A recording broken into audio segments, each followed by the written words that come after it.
com bons ensinamentos, bons estudos, vieram perder tudo o que eles tinham com o exílio babilônico.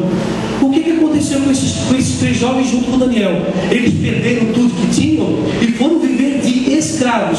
Só que tem um detalhe: esses 4 jovens eram fiéis a Deus. Então mostra para nós que mesmo você sendo fiel, você sendo firme na fé, as tribulações também vão chegar. Mas não é somente enfermidade. E nós temos confundido muito tribulações só com enfermidade. Muita gente tem se apegado só com enfermidade, não é? São as dificuldades da vida. Muitas vezes a tribulação é a tua família. Porque nós precisamos compreender a cada um como eles são e aceitar aquela cruz, que são as pessoas que estão ao nosso lado. E aqueles jovens saíram da prosperidade espiritual, que eles estavam com Deus, saíram da prosperidade material e foram para o exílio, vivendo a escravidão. Pela sua fidelidade com Deus, Deus elevou os 4. Elevou os 4 através do dom de discernimento sobre sonhos que Daniel tinha. Mas chegou um momento que eles tiveram também que fazer algumas opções.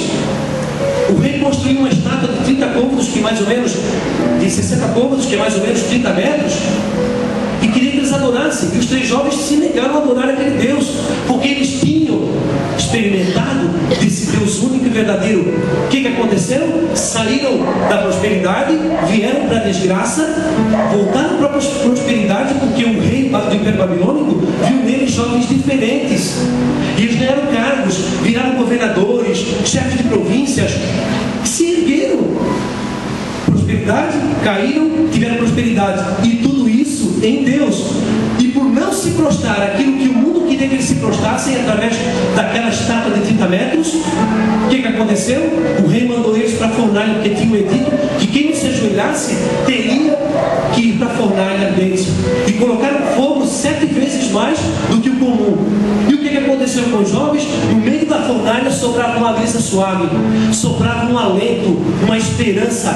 Deus mandou um anjo ao encontro desses jovens que estavam lá na fornalha ardente, e o fogo não os queimou. Por quê? Serviu a um único Senhor, a um único Deus. E nós temos feito muita confusão. Eu acho interessante a quaresma, tempo de penitência. A palavra dessa noite, na verdade, é: e quando vos puserdes de pé para orar, perdoai se tiverdes algum ressentimento contra alguém, para que também vosso Pai que está no céu vos perdoe os vossos pecados. Hoje fala do perdão.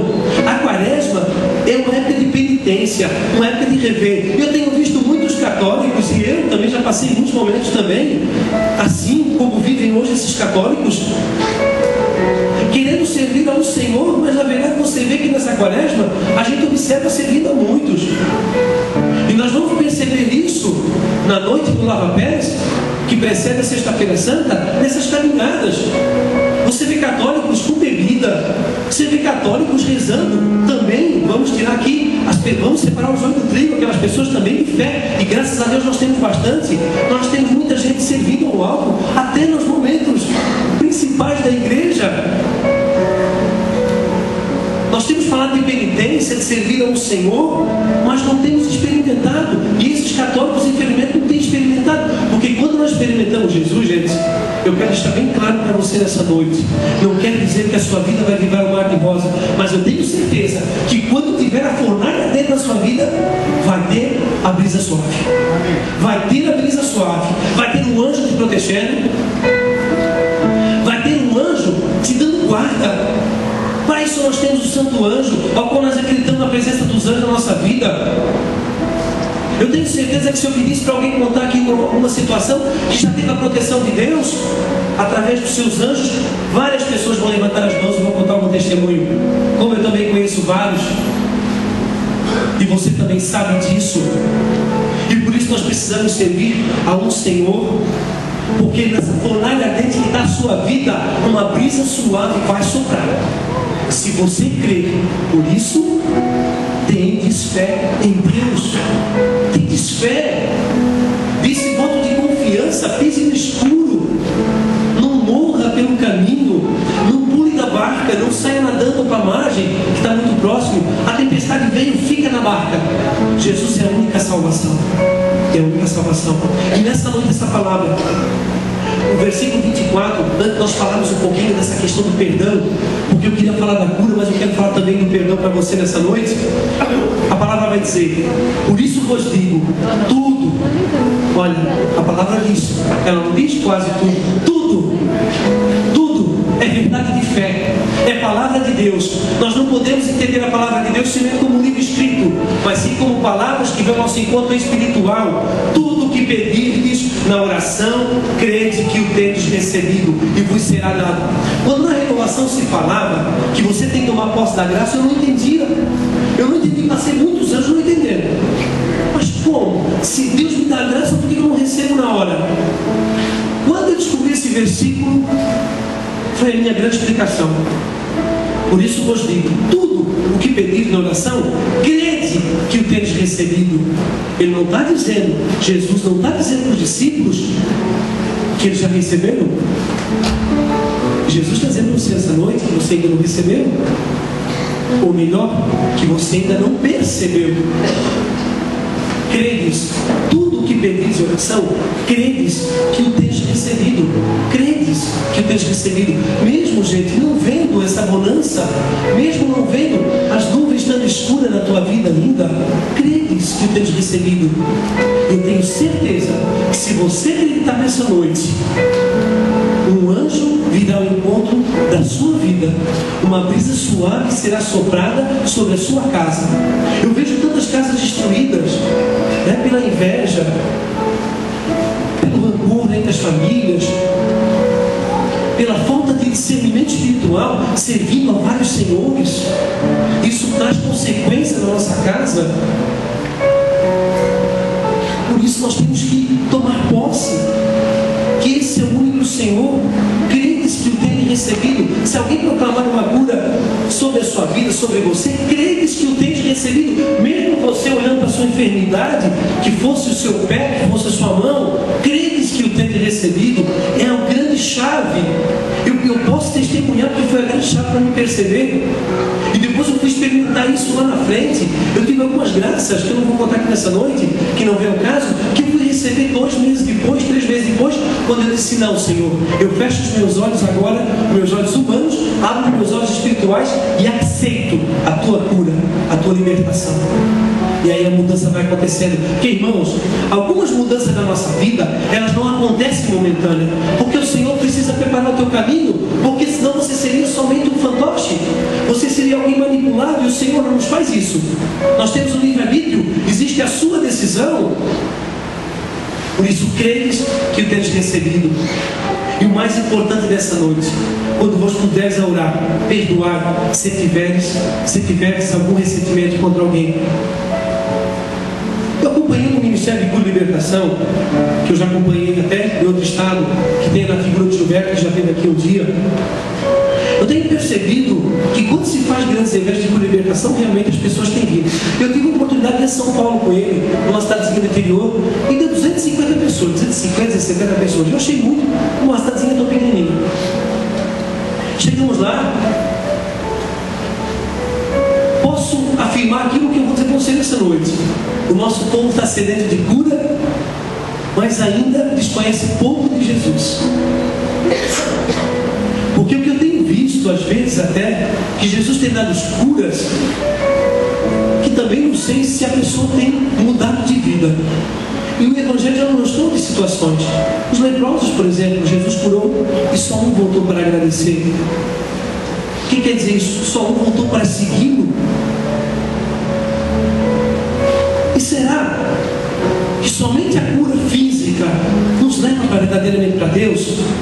Mas entendo que a cura é legítima, que é um sinal de Deus para a sua vida, para fortalecer a sua fé, e nós estamos necessitados mesmo de cura. Nós estamos necessitados de cura de Jesus mesmo, cura física. Estamos necessitados. Mas a palavra vem dizer nessa noite, e nesse tempo quaresmal, tempo de penitência, de conversão, de mudar de vida, quaresma é época de mudança. Se você ainda não pensou sobre isso, saia daqui pensando sobre isso essa noite. Nós temos que mudar de vida. Se você chama nome, se você tem palavras de baixo escalão, e que isso prejudica a sua esposa, que isso prejudica o seu esposo, que isso prejudica o seu ambiente de trabalho, faça uma decisão de fazer essa penitência e pedir a cura verdadeira, Faça. Se você tem problema com os vícios, mesmo na queda, levante.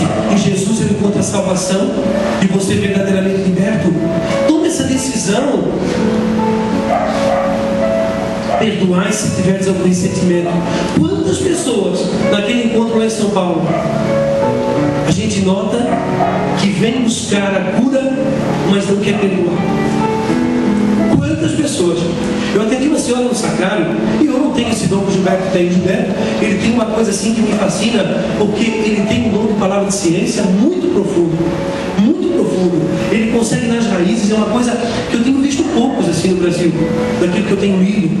O Gilberto, ele tem esse dom. Alguns não entendem, acham que o Gilberto é meio doido, mas eu estava no Sacrário com uma senhora, e ela pediu para mim rezar por ela. E eu fui rezar por ela. E Deus me colocava no coração que ela tinha rancor. Só que não me revelava a raiz do rancor. Eu disse, olha, né, o Senhor me coloca no coração que tu tens rancor, né, que tens de perdoar. E ela foi sempre insistente dizendo que não tinha rancor contra nada. Eu disse, olha, Deus me coloca no coração do Senhor da rancor, mas realmente eu não consigo ter o discernimento da raiz. Eu chamei o Gilberto para rezar para aquela pessoa. E quando o Gilberto veio rezar por ela, o Gilberto já pensou, o Senhor me coloca que você tem rancor de Deus, porque quando seu pai faleceu, você ficou com ódio de Deus e começou a revelar até os antepassados dela. E Deus já tinha dado a palavra certa, era rancor. Era rancor. Só que eu não tive esse discernimento da raiz toda que tinha esse problema. Por isso que poucos têm esse dom. Igual a ela, a gente pode perceber muitos, mas estavam ali buscando a cura. Qual era a principal cura para aquela pessoa naquela noite? A principal cura era libertar-se das mágoas. E mágoa de Deus também é mágoa, também é rancor, também te gera depressão, te gera uma pessoa fechada. E essa mulher estava em casa há 10 anos. Ela só vivia naquele mundinho dela. O mundo dela, o mercadinho perto da sua porta. E naquele dia o Senhor deu uma verdadeira libertação para a vida dela. Mas quando nós trabalhamos com ressentimento, isso vai mais longe. Você tem que trabalhar quando Deus te dá um sinal, quando Deus te dá um direcionamento através de um servo, através de alguém que te rezou sobre o ressentimento. Não é simplesmente que você está curado naquele dia. Você vai ter que trabalhar, crer nisso que o tem recebido, porque no dia seguinte vai voltar tudo de novo. Você vai perceber que o sentimento vai voltar. E aí vem o que? A sua decisão, servir ao Senhor que você tem buscado, a sua oração pessoal, a sua intimidade. E esse tempo de Quaresma é propício a rever os nossos ressentimentos, as nossas mágoas. Nos libertar dessas coisas que nos oprimem. E mágoa, ressentimento é um crime. E você sabe que está aqui nessa noite, que o Senhor colocou, quando eu comecei a oração ali, muitas pessoas oprimidas pelo rancor, pelo ódio. Aí você pode dizer, não, mas todo mundo, muitos têm, é verdade. É uma realidade mesmo. Mas nessa noite, o Senhor quer te libertar desse ódio, desse rancor, e fazer com que você possa rever essa situação sobre a sua vida, de você ter essa decisão e cultivar esse único Senhor. Meu pensamento vive em você, dizia a canção. Se começarmos a orar, essa casa treme. A sua casa tem que tremer. A sua casa tem que tremer.